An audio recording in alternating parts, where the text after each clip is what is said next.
So it's a well-known fact that at the beginning of the generation, the Xbox did not launch with any first-party new titles. They had games from before that they would have had on Game Pass, and also they brokered some deals with third-party. That no doubt had an impact in how the gamers viewed Xbox, in addition to how the media would have covered, the Xbox Series X and S. In addition to that, Phil Spencer, the head of Xbox at the time, came out and said that players shouldn't expect any new Xbox Series X and S consoles to launch with exclusive games. He was basically telling them to wait a year or two before any exclusive games came to the platform. Now, that no doubt had an impact on sales of the consoles and how gamers perceived Xbox. Now, if you was to compare the PlayStation 5 launch, PlayStation did something a bit different. They basically fooled their PlayStation 5 consumers and gave them cross-generation games. Yes, the games that launched on the PlayStation 5 was cross-platform or cross-generation games with the PlayStation 4. You all remember? So that is how PlayStation got out of that sticky situation that Microsoft found themselves in. They basically claimed that they had exclusive content at launch for the PlayStation 5. Now, in the preceding years to follow, PlayStation attempted to give their consumers as many first-party games as they could. Basically, Insomniac saving them many, many times. And although they attempted to do that, their steam started to run out. And soon, the PlayStation community was hungry. Yes, these guys were starving. These guys started to eat anything that passed. As you can see here, even if you were standing in the field, they would have eaten your sweater. They would have tried to eat, anything that passed. Look at this horse try to eat this man's coat here. This was the hunger that the PlayStation community was experiencing in the preceding years. Now, there are a lot of ponies who cannot take it anymore, to the point where they are now speaking out of the lack of first-party games from PlayStation. Now, there are some who are speaking out, and there are some who are still defending. I think you have every reason out there to be nervous about what is happening right now. If you're a PlayStation fan, you want games, and we're going to get, I know, we're going to get the great games. I know. People are saying Sony ain't got no games. They got games. They have a lot of games. They just haven't shown them. We're going to get Returnal. We're going to get Ratchet. They're going to be great. I know they are. I know Returnal's going to be great. I know Ratchet's going to be great. I think we'll all be shocked if they're not. I know I'm coming. They know I'm coming. I think we all know Horizon's going to be great. And God of War. But what about after that? From Sony's perspective, say anything at this point. I don't understand. Yo, shout the season, man. Shout the season, man. Yo, this nigga boy, big boy. What's going on over there from a first-party perspective? Say something. It's not... It seems like a trap to say anything about this because people are going to go be like, dude, Final Fantasy VII Rebirth, Helldivers 2, Rise of the Ronin, God of War DLC, Final Fantasy 16 DLC. And I'm like, yeah, that's all true, but again, I said it earlier, you know what I mean. There's something missing right now. Mm-hmm. And we need to, I feel like with some level of urgency, need to know more, because are they really going to announce these things that close to the vest? We're getting to the point now where I'm like, are they really going to announce a massive AAA PlayStation first-party exclusive for, say, the fall that we don't know about yet? That's very unusual for them, but if they're going to do that, that's cool, but say something. So that's, as a PlayStation podcaster, that's my walkaways. It's hard to be too upset when you have so many games from all these sources to play. But where is Factions? You told us to wait, we waited, and you're still not here. Neil Druckmann, where are you? That's a lot of why we're on PlayStation, but it's not all of it. And a big part of why we're here and what speaks to our PlayStation experience the most are the high quality first party games. And there seems to be a dearth of them right now, and you can't help but notice that, and it does matter. And it is, I've been long, not a long defender, but long been being like, just wait and wait. But now we're kind of past the point of that, I think. Now I'm kind of on board with being like, what's going on here? Really him. You're a victim. Here we go, CSI. Yes, so there you have it. We are seeing that PlayStation fans are speaking out against the lack of PlayStation first-party games. So PlayStation is getting third-party games, but let's face it, PlayStation, the hardcore PlayStation fans buy a PlayStation console to play PlayStation games, and right now that is lacking. If we was to look at Xbox, on the other hand, Xbox would have made a complete 360, as it were, when it comes to the content coming on the platform. Not only is Microsoft pumping out banger after banger after banger, first-party exclusive on the Xbox Series X and S, but they are also putting all of these bangers onto Game Pass. Yes, Game Pass. So, I mean, anyone who is in the ecosystem of Xbox, they know that their backlog right now is packed. They can't keep up with the amount of games coming to the platform. And that's not my opinion, that's just the plain old facts. But today we will look and see how the PlayStation output has turned out to be a disappointment to many PlayStation fans. It's not just me saying that. There are articles, there are fans, there are people talking that right now the lack of PlayStation first-party games right now is appalling. So sit back, relax, and let's get it. This is a sickness! Let's get it. So before we continue the video, guys, do me a favor and hit that like and subscribe button. Of course, we are on the road to 5,000 subscribers. I mean, we are just about like 300 subscribers away. And guess what? Your subscription would aid in me, getting to that landmark. Now, of course, when it is you subscribe, you get some of the best Xbox content this side of the internet. We specialize in the Sony pony salt, so you'll get it, of course. We attempt to make you laugh and enjoy yourself. I mean, life is short.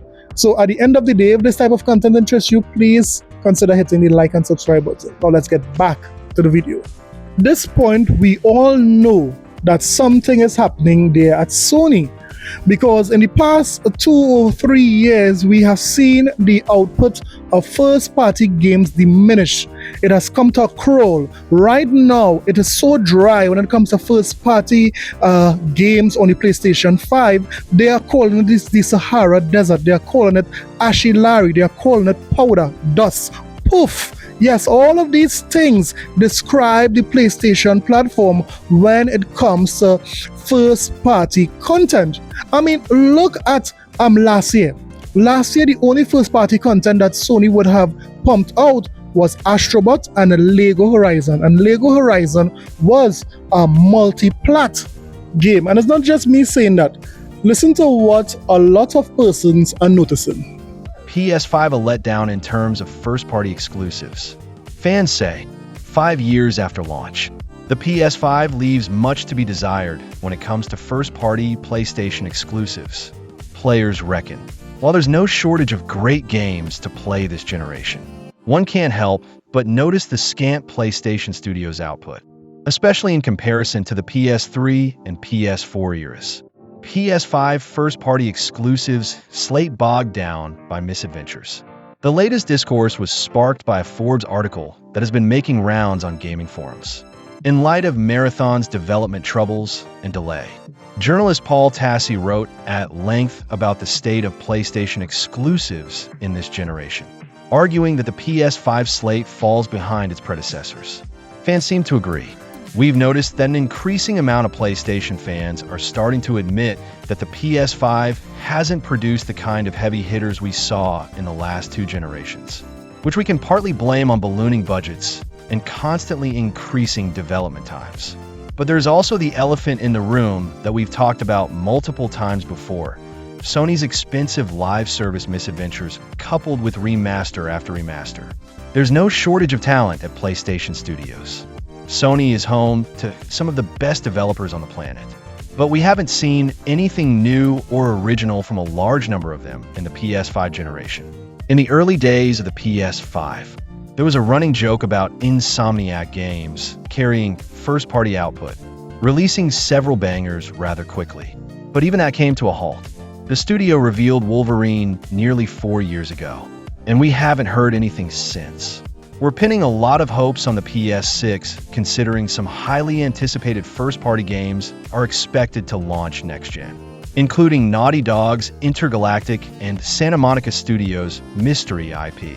But as it stands, Sony's first-party slate is currently the driest it's ever been. Damn! I'm sorry. So yes, the PlayStation 5 first-party output has been a disappointment to say the least. But guess what? There are still some persons who are defending what Sony is doing. Yes, could you believe it? Listen. I get why people are frustrated, but I can't honestly sit here and tell you that I'm not having a great time with my PlayStation 5 because of the lack of Sony games, because it's not true. But I think that people have to have a more open mind. And God, I'm not even exposed to many of the games people play most on the console, like all the free-to-play games, the sports games and all that. Like, I don't even care about that. That is PlayStation to a lot of people. I think I will reiterate that I'm a fan of PlayStation as an ecosystem and the games. If the games just up and disappeared, then I wouldn't be a fan anymore because there would be nothing left to play. If you pit the best of the best from PlayStation's lineup of studios, you've got games like Tsushima and Horizon and God of War and The Last of Us, and then you got things like Returnal, and then you got Insomniac with all their bangers.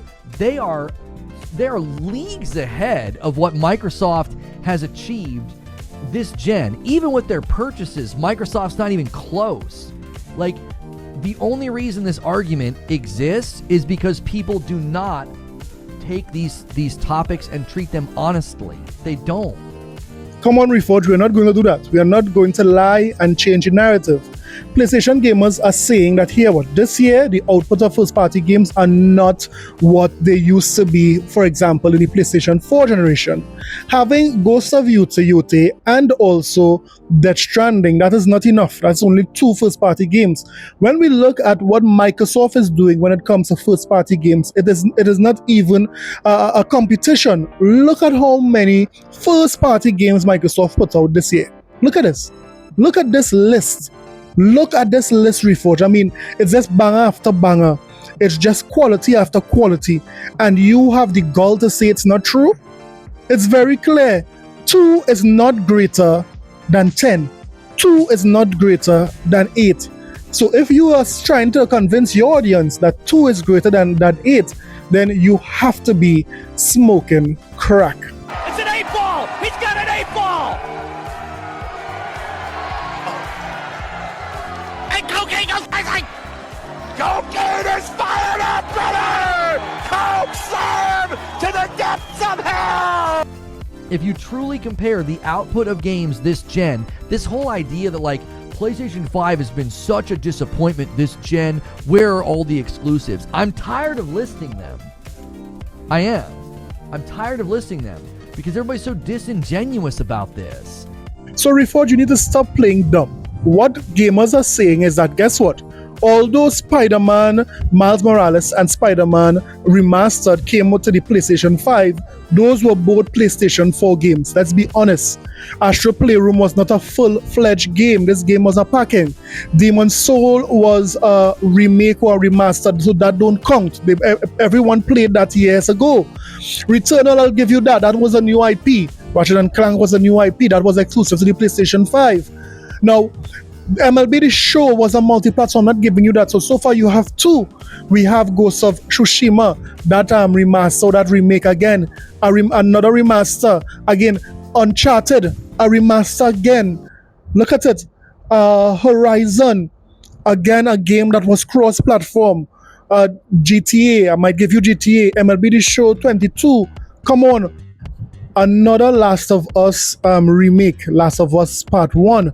Then you all got God of War Ragnarok. Now that was also a cross-platform game.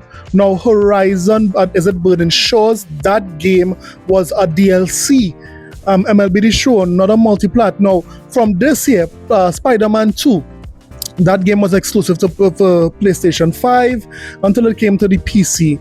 Last of Us, another remasters. So when you look down at these games, nothing from this list screamed, major PlayStation 5 exclusive. All of these games were multiplat. All of these games came to PC. All of these games was already on the PlayStation 4. This is what fans are complaining about. So when it is, they said it out here, this generation was lackluster. You can see the evidence in your face. So stop saying persons are false framing it. It's very clear that Sony did not produce, the same quality of games like the PlayStation 4 era. That is not just an opinion. I just showed you the facts. So as the PlayStation community continue to try to defend this terrible generation, there are some ponies are waking up. They are saying, here what? This ain't it, fam. This ain't it. But tell me what you think. Do you think that the content that Sony was producing this generation was the best you ever saw? Let me know in the comment section below. Don't forget to like and subscribe for more videos. I'll see you guys in the next one. Later.